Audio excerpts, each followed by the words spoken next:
நமஸ்காரம் viewers, welcome to Kanishk kitchen and vlog.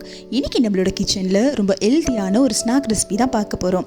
ஆமாங்க, இது பச்சை பயிரை யூஸ் பண்ணி செய்கிற ஒரு டிக்கி இல்லைன்னா கட்லெட்னு சொல்லலாம். வாங்க இது எப்படி செய்கிறதுன்னு பார்க்கலாம். இன்றைக்கி இந்த ரெசிபி செய்கிறதுக்கு நான் இந்த கப்பில் ஒரு கப் அளவுக்கு பச்சை பயிர் எடுத்திருக்கேங்க. இப்போ இதை நம்ம தண்ணி ஊற்றி நல்லா க்ளீன் பண்ணிக்கலாம்.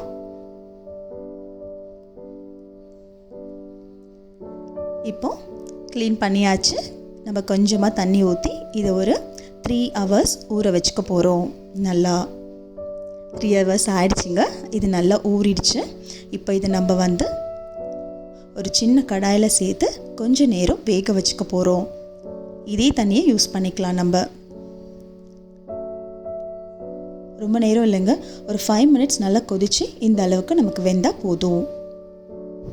இப்போ நம்ம ஸ்டவ்வை ஆஃப் பண்ணிடலாம்.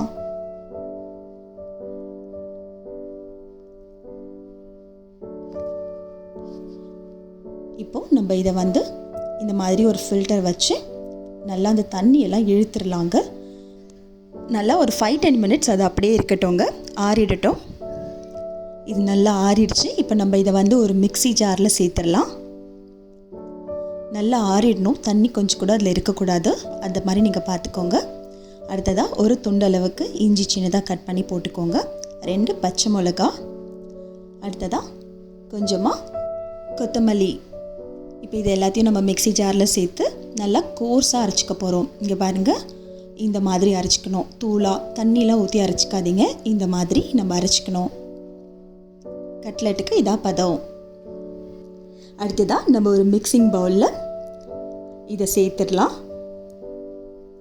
ஒரு வெங்காயம் இந்த மாதிரி சின்ன சின்னதாக நறுக்கி சேர்த்துக்கோங்க. அடுத்ததாக கேப்சிகம் ஒரு 2-3 tablespoon இந்த மாதிரி சின்ன சின்னதாக நறுக்கி சேர்த்துக்கோங்க. இது கூடவே கார்ன்ஃப்ளவர் 2 tablespoon சேர்த்துக்கோங்க. அடுத்ததாக 1 tablespoon அளவு சாட் மசாலா.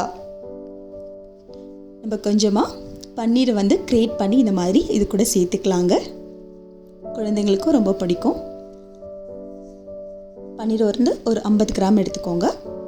அடுத்ததாக சீரகத்தூள் 1 tablespoon அளவு, தேவையான அளவு உப்பு. அடுத்ததாக நம்ம கையில் லைட்டாக கொஞ்சம் எண்ணெய் தடவிட்டு இது நம்ம நல்லா பிசைஞ்சிக்கலாங்க. ரொம்ப சாஃப்டாக பிசையுங்க, ரொம்ப அழுத்தம் கொடுத்தலாம் பிசைய வேண்டாம்.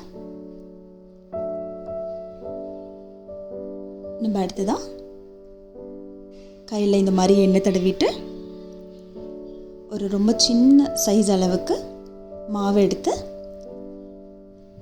மெதுவாக ரவுண்ட் பண்ணிக்கோங்க. சின்னதாக ரோல் பண்ணிக்கோங்க. ரோல் பண்ணிவிட்டு இந்த மாதிரி லைட்டாக ப்ரெஸ் பண்ணிக்கோங்க. கட்லெட்டை டிக்கி இந்த மாதிரிக்கெலாம் நம்ம இந்த மாதிரி தான் பண்ணிக்கணும். நம்ம அடுத்ததாக ஒரு பேன் வச்சுட்டு லைட்டாக அதில் எண்ணெய் ப்ரஷ் பண்ணிக்கலாங்க. இந்த மாதிரி ப்ரஷ் பண்ணிக்கோங்க. எண்ணெய் நல்லா காஞ்சிடுச்சு, தவாவும் சூடாயிடுச்சு. இப்போ நம்ம ஒன்று ஒன்றா போட்டுடலாங்க. எல்லாத்தையும் ஈக்குவல் சைஸ்க்கு இந்த மாதிரி நீங்கள் ரவுண்ட் பண்ணிக்கோங்க.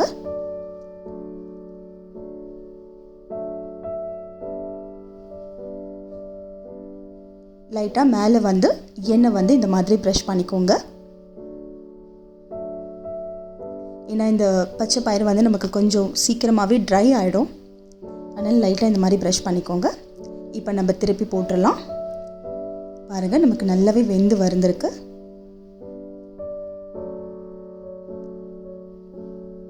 நம்ம 2 பக்கமும் மாற்றி மாற்றி திருப்பி போட்டு இது நல்லா வேக வச்சு எடுக்க போகிறோம். ப்ரோட்டீன், நியூட்ரியன்ஸ், பொட்டாசியம் எல்லாமே இருக்குங்க இந்த ஸ்நாக்கில்.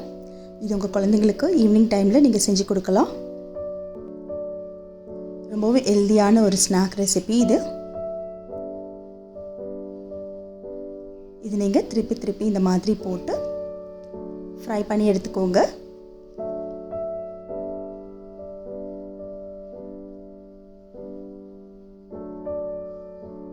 இன்றைக்கி இந்த பச்சை பயிறு கட்லெட் சூப்பராகவே நமக்கு ரெடி ஆகிடுச்சிங்க. இந்த ரெசிபி உங்களுக்கு பிடிச்சிருந்ததுன்னா மறக்காமல் உங்கள் வீட்டில் ட்ரை பண்ணி பாருங்கள்.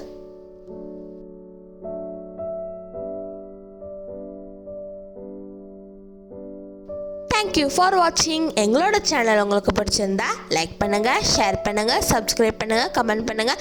மறக்காமல் அந்த பெல் ஐக்கானையும் கிளிக் பண்ணிவிடுங்க.